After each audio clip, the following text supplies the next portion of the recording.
Napoleon Bonaparte, a legendary military leader, was also known for his affinity for chess.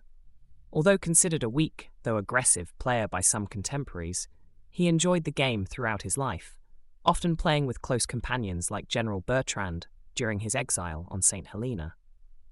This game, believed to have been played in those final years, reflects Napoleon's tactical flair and strategic boldness on the chessboard, mirroring his approach in warfare.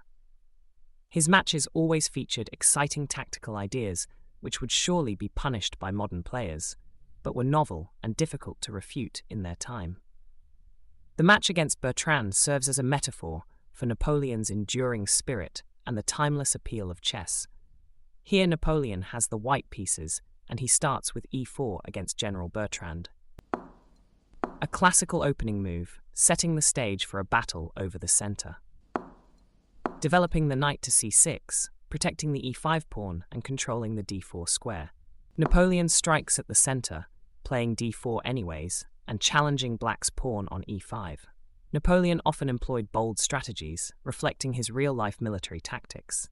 He would bore easily in positional chess games, so he often opted for more exciting lines. Black accepts the challenge, capturing the d4 pawn.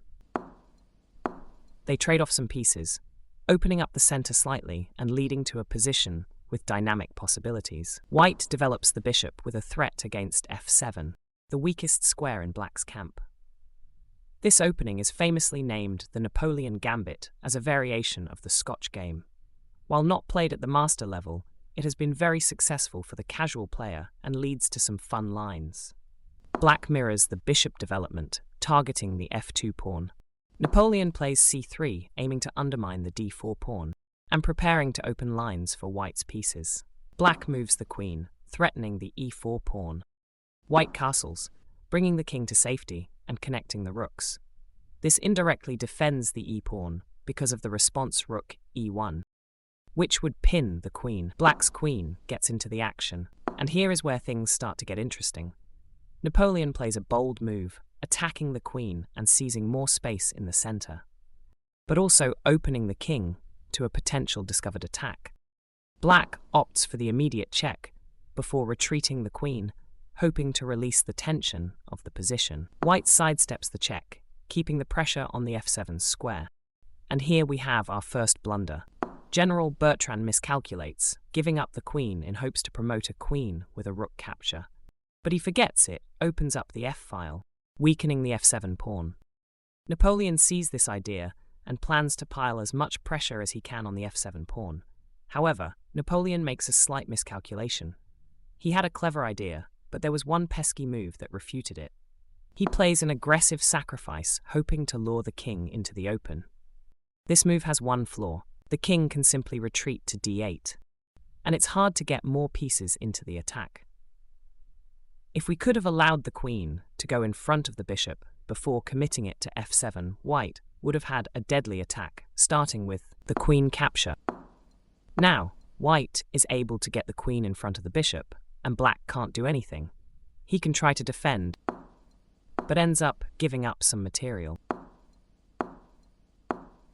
But being famously impatient, Napoleon let the bishop lead the attack, and unfortunately for him, General Bertrand finds the refutation king to d8. He can't take the bishop, because if he does, then White can take the queen with tempo, allowing him to prevent the promotion as well. And Black is horribly lost.